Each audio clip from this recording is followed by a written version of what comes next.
Hi friends, welcome back to ఎన్పే ideas. మీరు మా ఛానల్ని ఫస్ట్ టైం చూస్తే కనుక కిందున్న red colour subscribe button click చేసి పక్కన బెల్ ఐకాన్ యాక్టివేట్ చేసుకోండి. అందువల్ల మేము పెట్టే ప్రతి వీడియో నోటిఫికేషన్ మీ వరకు వస్తాయి.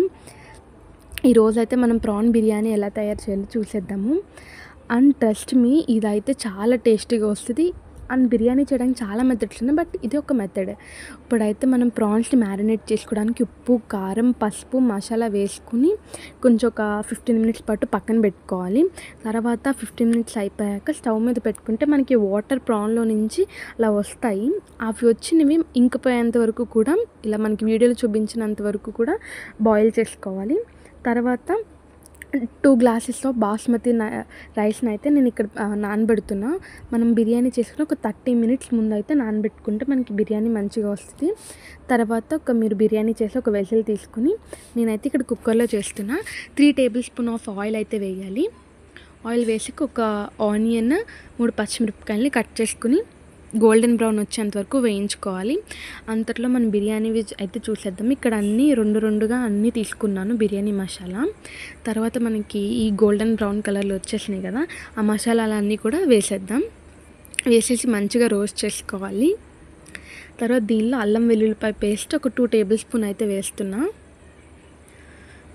వేసాక అది కూడా బాగా మిక్స్ అయ్యేటట్టు కలుపుకోవాలి.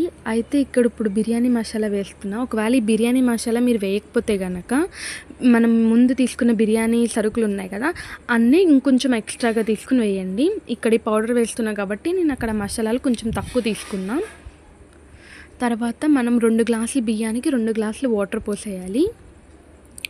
పోసేసాక కొత్తిమీర, ఉప్పు అంతా కూడా ఈ స్టేజ్లోనే చూసుకోవాలి. ఇవంతా కూడా హై ఫ్లేమ్లోనే బాయిల్ అవ్వాలి. వాటర్ మంచిగా బాయిల్ అయ్యేంత వరకు కూడా హై ఫ్లేమ్లోనే పెట్టి చేయాలి. ఒక లిడ్తో కానీ దేనితోనైనా కవర్ చేసేయాలి. ఇలా మంచిగా వాటర్ బాయిల్ అయ్యాక మనం ఆల్రెడీ 30 నిమిషాలు నానబెట్టుకున్న బాస్మతి రైస్ని అయితే దానిలో వేయాలి. రైస్ పెట్టుకున్నాక మీడియం ఫ్లేమ్లో ఉండాలి.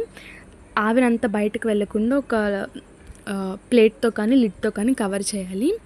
అలా మనకి ఒక రైస్ 70% కుక్ అయిన తర్వాత మనం ఇంతకుముందు ఆల్రెడీ ప్రాన్స్ని బాయిల్ చేసి పెట్టుకున్నవి దీనిలో వేసేయాలి. ప్రాన్స్ వేసినప్పటి నుంచి మీడియం ఫ్లేమ్లో పెట్టాలి. అలా ప్రాన్స్ వేసాక ఒక్కసారి మొత్తం అంతా కొంచెం లైట్గా కలుపుకోవాలి. మరీ ఎక్కువ కలిపేస్తే అన్నం అనేది ఇరిగిపోతుంది. తర్వాత పైన నెయ్యి వేసుకోండి. నెయ్యి కానీ నూనె కానీ, నెయ్యి వేసుకుంటే టేస్ట్ బాగుంటుంది. తర్వాత కొత్తిమీరతో కొంచెం గార్నిష్ లాగా వేసుకోండి. దీన్ని కూడా కొంచెంసేపు కుక్ అయ్యాక మనకి చూసారా రైస్ ఎలా నిలబడుతున్నట్టు కనిపిస్తుందో అలా కనిపిస్తుంది. ఆ స్టేజ్ వచ్చేంత వరకు కూడా చేసుకుంటే సరిపోతుంది. మనం స్టవ్ ఆఫ్ చేసేసుకున్నాక కూడా ఒక 15 మినిట్స్ పాటు ఆవిరిపోకుండా అలానే క్లోజ్ చేసి ఉంచుకోవడం వల్ల మంచిగా ఉంటుంది. ఫ్లేవర్ ఏమీ బయటకు వెళ్ళకుండా. తర్వాత మనం సర్వ్ చేసుకోవడమే.